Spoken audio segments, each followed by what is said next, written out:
नहमदुहु व नुसल्ली अला रसूलिहिल करीम। अम्मा बाद फ़अऊज़ु बिल्लाहि मिनश शैतानिर रजीम। बिस्मिल्लाहिर रहमानिर रहीम। अन इब्न अब्बास रज़ियल्लाहु अन्हु क़ाल मर्र नबिय्यु सल्लल्लाहु तआला अलैहि वसल्लम बिक़बरैन फ़क़ाल इन्नहुमा लयुअज़्ज़बान व मा युअज़्ज़बान फ़ी कबीरिन अम्मा अहदुहुमा फ़कान ला यस्ततिरु मिनल बौल व अम्मल आखरु फ़कान यमशी बिन्नमीमति सुम्मा अख़ज़ जरीदतन रतबतन फ़शक़्क़हा बिनिस्फ़ैन सुम्मा ग़रज़ फ़ी कुल्लि क़ब्रिन वाहिदतिन क़ालू या रसूलल्लाह लिमा सनअत हाज़ा फ़क़ाल लअल्लहु अन युख़फ़फ़ अन्हुमा मा लम यबिसा औ कमा क़ाल अलैहि सलातु वस्सलाम। मुझे आज़ी दोस्तों,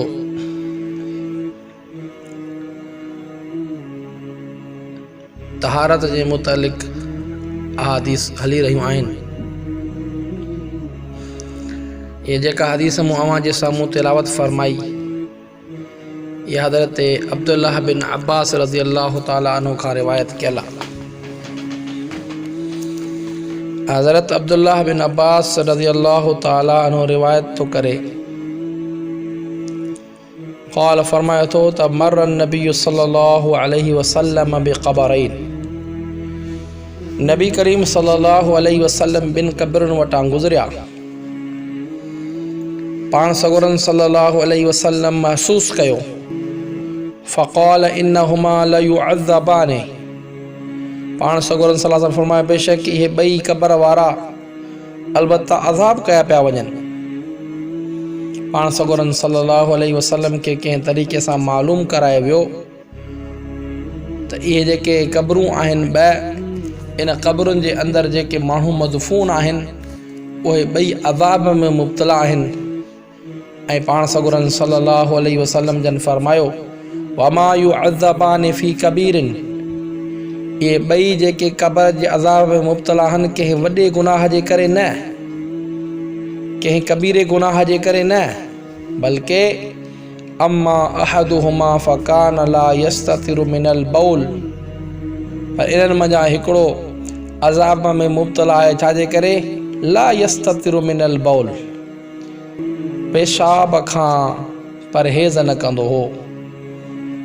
जिस्म के कपड़न के पेशाब वग़ैरह लगंदो हो, पेशाब जा छंडा वग़ैरह लगंदा हा, उन खां ही परहेज़ न कंदो हो, बचंदो न हो। हिकिड़े खे इन जे करे अज़ाब पियो थिए। व अम्मल आख़िर, बाक़ी ॿियो जेको अज़ाब में मुब्तला आहे छाजे करे, फ़कान यमशी बिन्नमीमति, इहो हलंदो हो चुगलखोरीअ सां, चुगलखोरी कंदो हो। इन ॿिनि ॻाल्हियुनि जे करे इन्हनि ॿिन्हिनि खे अज़ाब थी रहियो आहे। पेशाब जे छंडनि खां बचाव न करे, इन जे करे बि अज़ाब पियो थियसि। ॿियो वरी चुगलखोरी करे। बज़ाहिर त इहे ॾिसण में नंढा गुनाह आहिनि, पर अल्लाह जे रसूल सल्लल्लाहु अलैहि वसल्लम जन फरमायो इहे जेके क़ब्र वारा आहिनि, हिकिड़े खे पेशाब जे न बचण जे करे सज़ा पई मिले, क़ब्र जो अज़ाब पियो थिए। ॿियो वरी चुगलखोरी पियो करे, उन जे करे हुनखे सज़ा पई थिए। इंसान कॾहिं बि कंहिं गुनाह खे नंढो न सम्झे। जेके अल्लाह वारे जो कौल आहे, फरमाई ला कबीरत मअल इस्तग़फ़ार, फरमाई को बि गुनाह कबीरो न आहे इस्तग़फ़ार सां गॾु। गुनाह हुजे, इस्तग़फ़ार हुजे, पोइ गुनाह खणी केॾो वॾो हुजे तो बि असां गुनाह धोपी वेंदो। पर फरमाई ला सग़ीरत मअल इसरार, फरमाई त को बि गुनाह नंढो न आहे बार बार करण सां।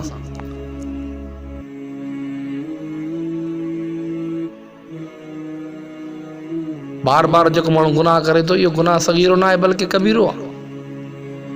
फरमाई ला तहक़ीरन सग़ीरतन, फरमाई कंहिं बि गुनाह खे नंढो न समझो। फ़इन्नल जिबाल मिनल हिसा, तव्हां ॾिसो त वॾा सारा जेके जबल आहिनि इहे बि नंढड़ियुनि नंढड़ियुनि पथरनि मां या वारीअ जे ज़रनि मां ठहियल हूंदा आहिनि। गुनाह खे सगीरो गुनाह सम्झी उन ते जुरत न कयो। हिकिड़ो नंढड़ो गुनाह जेको सगीरो अवां सम्झो था उनखे बार बार जेकॾहिं कंदव इहो सगीरो न बल्कि कबीरो बणिजी वेंदो। इसरार गुनाह ते तमामु ख़राबु शइ आहे।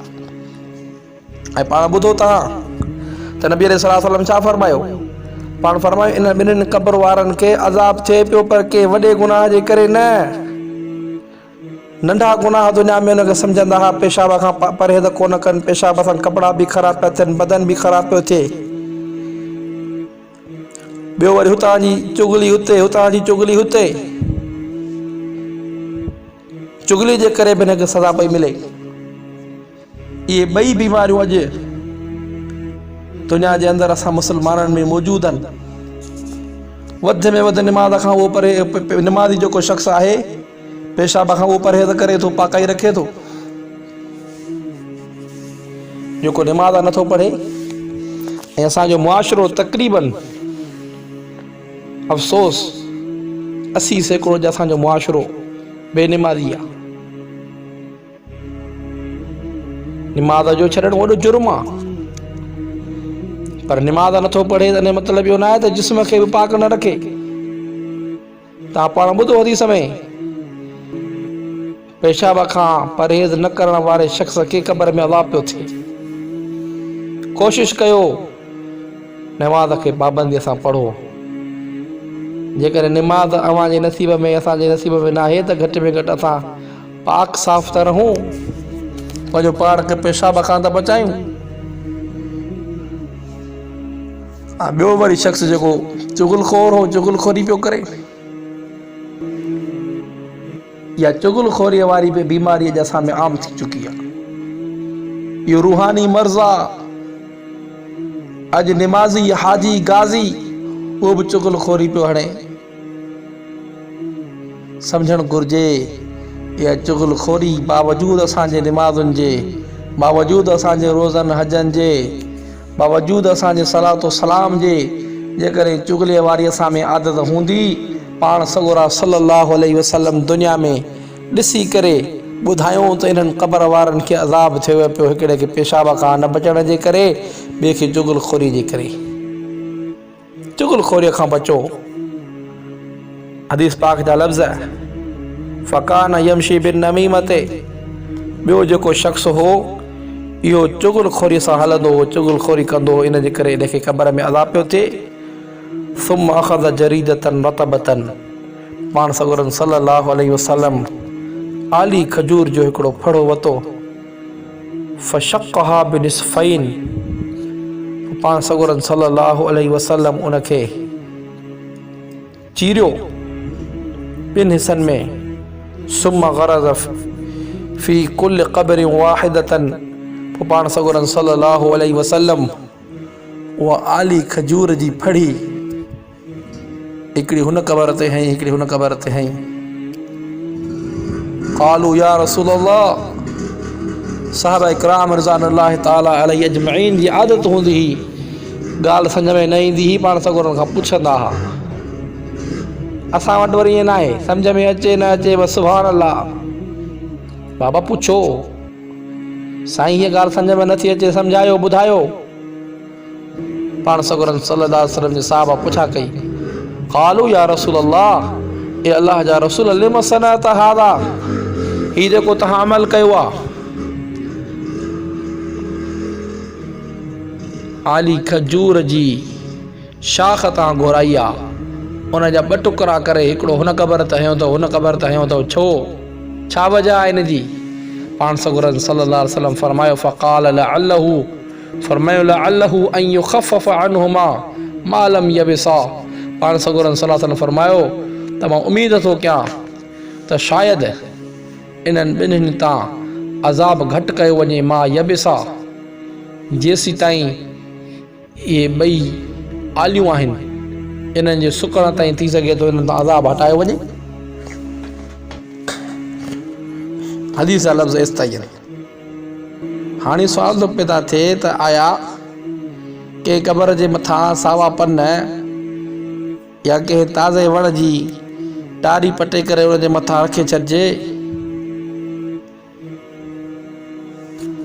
उन सां अज़ाब में तकलीफ़ थींदी या कान थींदी?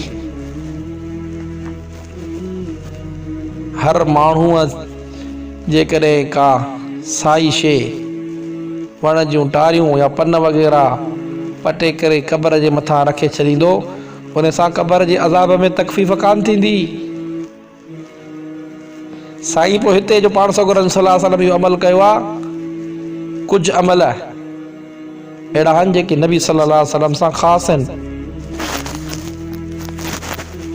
ग़ाइबाना जनाज़े निमाज़ जाइज़ कोन्हे असां वटि, पर हुज़ूर सल्लल्लाहु अलैहि वसल्लम जन पढ़ाई आहे या हुज़ूर सां ख़ासि हुई।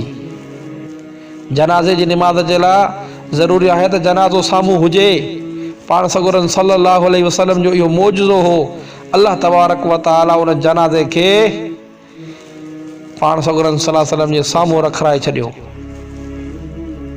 बज़ाहिर त ग़ाइबाना नज़र पे आई, पर ग़ाइबाना न हुई। कुझु अमल हुज़ूर सल्लल्लाहु अलैहि वसल्लम सां ख़ासि आहिनि। इहो अमल बि हुज़ूर सां ख़ासि आहे। हुज़ूर सल्लल्लाहु अलैहि वसल्लम जे हथनि जी बरकत ई पाण सॻोरनि सल्लल्लाहु अलैहि वसल्लम पंहिंजे हथनि सां उहो जेके से तर शयूं आलियूं जेके टारियूं खजीअ जूं उहे हणाए छॾियूं, इन जे करे अज़ाब में तकलीफ़ थी। बाक़ी हर मुस्लमान जे लाइ, हर आम इंसान जे लाइ हुकुम कोन्हे को। ॿियो हिन जो जवाबु इहो आहे त हुज़ूर सल्लल्लाहु अलैहि वसल्लम इहो अमल छो कयो? उहो हिन जे करे कयो वियो त हुज़ूर अलैहि सलातो व सलाम पहिरियों दुआ घुरी, ए अल्लाह हिन जे क़बर जे अज़ाब खे हल्को फरमा, ए रब हिन जे मथां क़बर जे अज़ाब खे टार। त अल्लाह तबारक व तआला जिब्रील अमीन जे ज़रिए हुज़ूर सल्लल्लाहु अलैहि वसल्लम ते वही फरमाई। पाण सॻोरनि सल्लल्लाहु अलैहि वसल्लम खे वही जे ज़रिए ॿुधायो वियो त तव्हां हीउ अमल कयो, पोइ जेसीं ताईं इहे टारियूं आलियूं हूंदियूं अल्लाह तबारक व तआला ओसी ताईं हिननि जे अज़ाब में तकलीफ़ कंदो। हुज़ूर सल्लल्लाहु अलैहि वसल्लम जी दुआ हुई। दुआ जे नतीजे में तकलीफ़ थी आहे। बाक़ी हर मयत जे मथां, हर गुनहगार मयत जे मथां, हर इंसान जेकॾहिं के सायूं टारियूं या इहे के भञी करे उछलाए मथां रखे छॾे, उन सां अज़ाब में तकलीफ़ कान थींदी। इन जे करे